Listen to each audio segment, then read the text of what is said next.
Assalamualaikum warahmatullahi wabarakatuh. Halo teman-teman, ketemu lagi dengan caraku 55. Selamat Hari Raya Idul Fitri, mohon maaf dan lahir dan batin. Semoga teman-teman dalam keadaan tetap sehat walafiat dan dimudahkan rezekinya. Kali ini saya akan membahas yaitu tentang murai batu bodi besar vs murai batu bodi kecil. Mana yang bagus?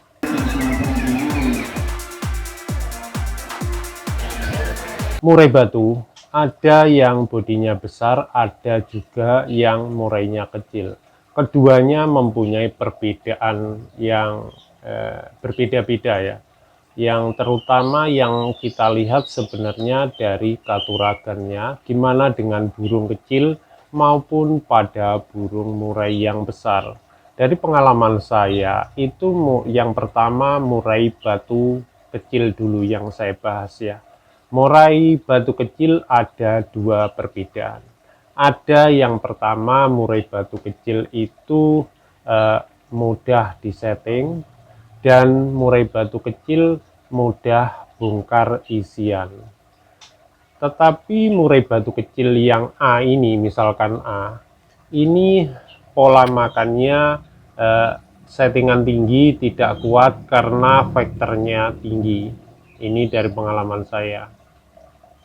Jadi yang A ini, murai batu A ini cenderung cepat bongkar isian, bahkan dia cepat menyerap ya, menyerap materi-materi itu sangat mudah karena ini tingkat kecerdasannya sangat tinggi.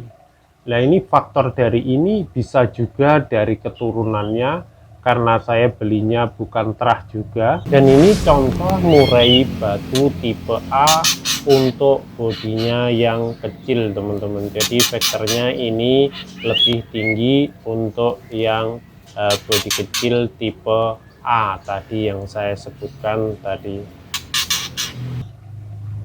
Dan yang B ini nanti saya bahas juga, ini satu indukan dengan A dan B ini satu indukan. Yang kecil ini harus kita juga memilih dari katuragannya. Jadi tidak murai besar, tidak murai kecil, sebenarnya hampir sama, tetapi mempunyai perbedaan dalam menurut saya sendiri, pengalaman dalam menceting, itu yang kecil ini istilahnya cekak, untuk settingannya cekak dan lebih cepat dia untuk bongkar isian. Yang A ini ya. Tetapi murai B yang B ini, dan ini contoh murai batu yang tipe bodi kecil, tetapi ini yang B teman-teman ya. Ini satu indukan tapi ini yang monoton.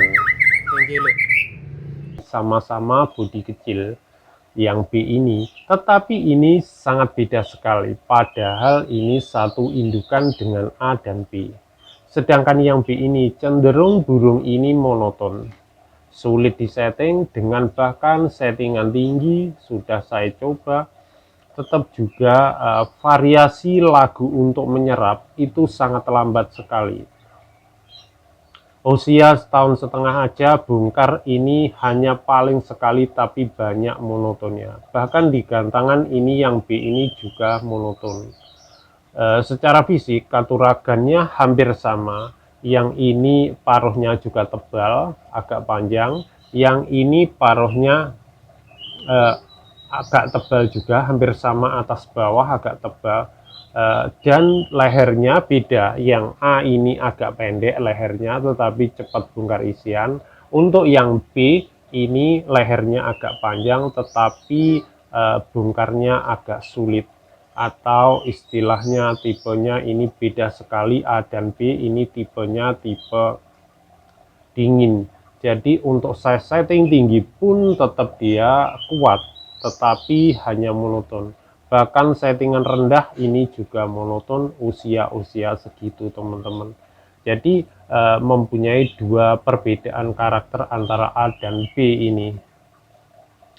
Jadi untuk ini settingannya lebih mudah sebenarnya untuk yang A ini ya, tetapi yang B agak sulit. Inilah untuk bodi yang kecil. Jadi teman-teman nanti bisa menyimpulkan, semua itu juga teman-teman bisa melihat katuragannya dari burung itu sendiri saat memilih. Misalkan leher, kalau saya ya, lehernya agak panjang, paruhnya tebal bawah atas dan agak panjang, matanya itu lebih mengarah ke agak melotot teman-teman. Nah ini daya tempurnya atau dia saat di gantangan ini sangat beda sekali. Nanti lebih bagus yang matanya melotot kayak gitu, kakinya agak nyengkramnya kuat, dan apa istilahnya, untuk apa ya, untuk kepalanya juga cepak kayak gitu teman-teman. Sebenarnya kedua ini juga sama, hampir sama katuragannya, tetapi hanya beda menurut saya, ini di leher pendek, ini agak panjang. Tetapi yang kedua ini murai yang bodi besar. Mempunyai bodi besar, tetapi bodi besar di sini memang betul eh, kicauannya itu lebih lantang dan keras. Oke, saya bahas yang kecil tadi ya. Belum untuk volume ini agak pelan, tetapi setelah mabung satu suara semakin keras untuk yang bodi kecil A. Sama dengan bodi B, ini juga yang bodi kecil B ini sama juga, waktu pastol itu masih pelan, tetapi setelah mabung satu ini suaranya besar. Tetapi besar-besarnya bodi kecil menurut saya itu juga ada ukurannya teman-teman. Tidak semuanya bodi kecil itu bisa melowengking semuanya, tidak. Jadi ya tergantung dari murainya sendiri ya teman-teman. Itu menurut saya. Untuk yang bodi besar ini suaranya lebih keras dan lantang. Tetapi kalau di lapangan ini sekali buka paruh itu ya ngablak nggak karu-karuan yang sudah jadi teman-teman. Dan ini contoh murai batu yang tipe bodinya besar ya teman-teman. Nah seperti ini saat dimandikan isiannya pun bongkar dan lebih tajam.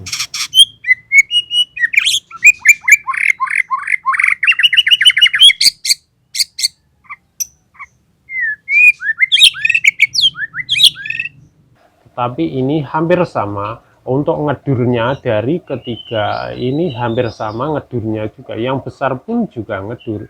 Tetapi untuk yang tipe besar ini untuk apa ya istilahnya, dia mau ngotot, dia mau bongkar isian pada burung itu sendiri, ini membutuhkan waktu yang lama menurut saya. Di saat usia 1 tahun, 1,5 tahun sampai 2 tahun itu yang bodi besar ini belum bisa buka paruh sepenuhnya. Tetapi setelah keunggulannya di sini bodi besar, menurut saya dan pengalaman saya, ini usia 4 tahun dia baru mau bongkar isian dan ngotot teman-teman.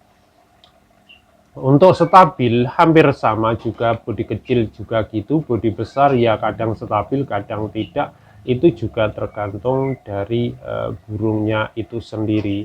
Jadi dari kesimpulan dari ketiga contoh yang pernah saya alami ini, jadi menurut saya maupun bodi kecil maupun bodi besar, untuk bongkar isian itu hampir sama, keunggulan masing-masing hampir sama. Tetapi kalau bodi besar ini menurut saya kelebihannya ada di suaranya lebih keras. Lebih keras, cuma menjalankan agak sulit dikit untuk menjalankan. Untuk mencari settingan juga ada sulit dikit. Tetapi jika ketemu yang bodi besar ini lebih bagus menurut saya. Dan dari sini teman-teman bisa mengambil kesimpulan ya, dari pernah yang saya alami ini, teman-teman mau bodi kecil mau bodi besar sebenarnya sama saja, tinggal katuragan dan kondisi burungnya gimana, kerja di lapangan gimana, dan saat di rumah gimana, itu ya tergantung dari teman-teman sih. Kalau saya sama-sama suka, mau bodi kecil maupun bodi besar itu sama-sama bagus, tergantung dari burungnya itu sendiri dan cara merawat kita. Jadi itu semua saya pasrahkan kepada teman-teman. Jadi saya hanya memberi gambaran antara burung murai batu yang bodi besar dan burung murai batu bodi kecil. Jadi itu dari pengalaman saya, teman-teman. Teman-teman mungkin mempunyai pengalaman yang berbeda dengan rawatannya, karena setiap burung itu juga berbeda karakter, maupun kecil maupun besar. Yang kita rawat itu berbeda. Burung yang saya rawat belum tentu sama dengan teman-teman yang burung rawat, teman-teman, karena ya dapatnya dari mana kita juga nggak tahu. Mungkin dari teman-teman punya terah lebih bagus kan, jauh saya juga nggak tahu. Kalau saya, burung saya apa adanya, burung ya burung orang lokalan aja, teman-teman. Itu aja teman-teman dari saya. Semoga teman-teman dalam kondisi selalu sehat walafiat dan dimudahkan rezekinya. Terima kasih, berbagi ilmu itu indah. Wassalamualaikum warahmatullahi wabarakatuh.